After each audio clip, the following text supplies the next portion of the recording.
Federation of tax payers and tax professions ने हाल ही में पेश हुए बजट को लेकर प्रीत विहार दिल्ली में बजट पर एक विस्तृत चर्चा रखी, जिसमें सुप्रीम कोर्ट के एडवोकेट कपिल गोयल ने प्रत्यक्ष कर सीए अभिषेक राजाराम ने जीएसटी पर बजट में आए प्रावधानों पर अपने विचार रखे। सुप्रीम कोर्ट ने एडवोकेट कपिल गोयल ने कहा कि जीएसटी की धारा 148 को लेकर कहा, बजट में कुछ प्रावधान अच्छे हैं तो कुछ बुरे भी हैं।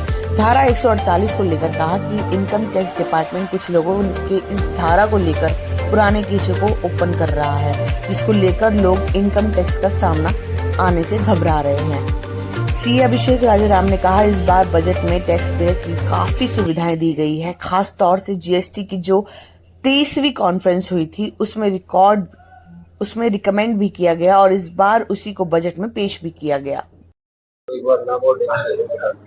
मेरा नाम कपिल गोयल है। मैं इनकम टैक्स की प्रैक्टिस करता हूँ उच्चतम न्यायालय में और हाई कोर्ट में, उच्च न्यायालय में 20 साल से प्रैक्टिस कर रहा हूँ वकालत की इनकम टैक्स में और चार्टर्ड अकाउंटेंट में, और 3000 सेमिनार कर चुका हूँ आज तक।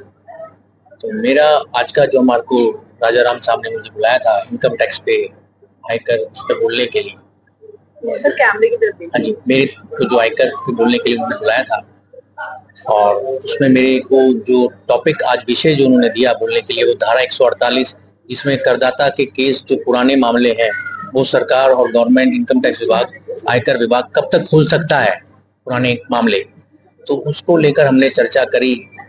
और कुछ चेंजेस जो इस यूनियन बजट में वित्त मंत्री ने इनकम टैक्स को आयकर में रिकमेंड किए उसको भी हमने डिस्कस किया।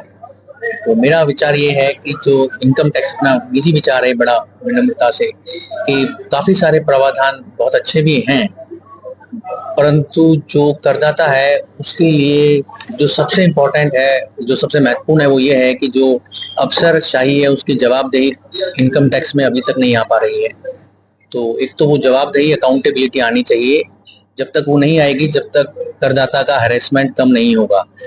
दूसरी बात, कुछ प्रावधान ऐसे हैं जिनका विभाग ये पाया है हाई कोर्ट ने और सुप्रीम कोर्ट ने, उच्चतम न्यायालय ने, उच्च न्यायालय ने, कि उसका दुरुपयोग हो रहा है बहुत ज्यादा, जिसमें से धारा 148 है जिसमें पुराने मामले खोले जा रहे हैं। कई हजार केस सुप्रीम कोर्ट में और इन हाई कोर्ट्स में पेंडिंग है इस समय। उसको लेकर एक बहुत इंपॉर्टेंट अपेक्षा थी कि कुछ ऐसा आएगा जिससे जो पुराने मामले हैं जिनको लेकर लोग लड़ रहे हैं उनको राहत मिलेगी, पर वो निराशा हुई है। उसमें कोई ऐसा कदम नहीं लग रहा है कि जो पुराने मामले जिनको सॉल्व करने के लिए और उनका समाधान मिले। तो मेरा दो ही सुझाव है साहब कि एक तो अभी भी इनकम टैक्स में सेक्शन 148 में जो भी धारा 148 में चेंजेस किए गए जिसमें केस खुले जाते हैं पुराने मामलों के, उसको और बेटर करने की गुंजाइश है, बेहतर करने की, जिससे उसका दुरुपयोग ना हो। अभिषेक राजाराम है, मैं जीएसटी पर ऑथर हूँ और स्पीकर हूँ।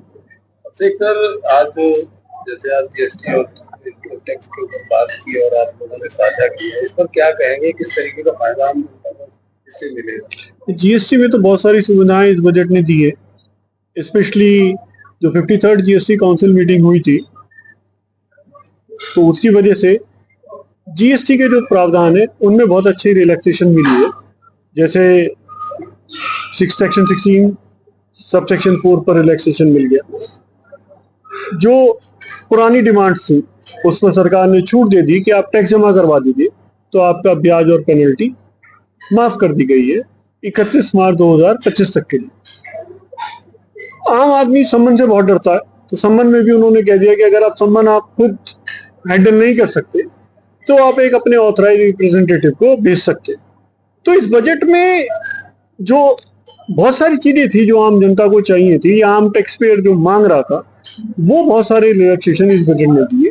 और इसकी शुरुआत 53rd जीएसटी काउंसिल मीटिंग से हुई, जहां पर क्योंकि 53rd जीएसटी काउंसिल मीटिंग ने उसको रेकमेंड करा और इन्होंने बजट से उसको इम्प्लीमेंट करा।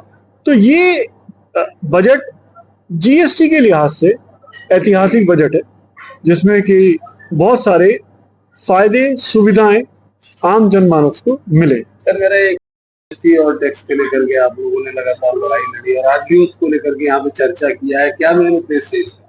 सर, इसका उद्देश्य जैसे कि आपने शुरू में देखा होगा, हमारी ऑर्गेनाइजेशन है भारत फेडरेशन, जो कि पैन इंडिया बेसिस पे टैक्स पेयर और टैक्स प्रोफेशनल के लिए लड़ रही है। हम ये चाहते हैं कि जो भी आम जनता और जो टैक्स प्रोफेशनल है, चाहे वो लॉयर है या सीए है, उनकी कोई भी प्रॉब्लम हो वो हमारे तक पहुंचाएं ताकि हम गवर्नमेंट तक वो प्रॉब्लम को पहुंचा पाएं और उसका सोल्यूशन निकाल पाएं। वो अपनी प्रॉब्लम्स यहाँ पे लाएंगे हमारे पोर्टल पे, हम एक ग्रुप में उसका डिस्कशन करेंगे, एक रिप्रेजेंटेटिव के तौर पे वहां पे अपनी बात को पहुंचाएंगे जिससे कि अच्छे लेवल पे